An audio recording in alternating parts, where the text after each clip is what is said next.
I'm a pretty type A mom, and I was talking to somebody today about how I use the apps on my phone to stay on top of everything with work and kids. And I was saying how I kind of live and die by the reminders app on my iPhone. And so I was showing them how I use it and all the tasks that are on there. And my task for tonight, one of them was to cut my kids' nails. And it got us talking about cutting our kids' nails and how it's this task that happens so often, but if you're not the person responsible for it, you just like don't even think about it.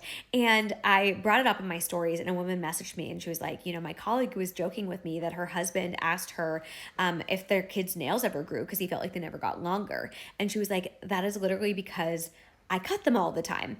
And I think this is the thing about the mental load that comes up so often is there is so much work that is just straight up invisible that people don't pay attention to.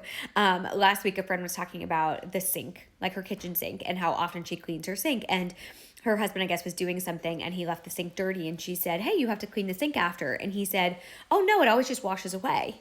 And she was like, no, it doesn't. It doesn't just wash away. And it's this idea that so many men often have, which is like, this is all just magical. This all just happens, right? The shower curtain is clean by magic. The sink is clean by magic. The kids' nails are short because of magic or something. Like somebody's doing that work. And that's the thing about the mental load that I think is exhausting for a lot of women, which is it's tiny little tasks that on their own take minutes, but added up together, it's a lot. And when you're the only person thinking about it, it's really frustrating.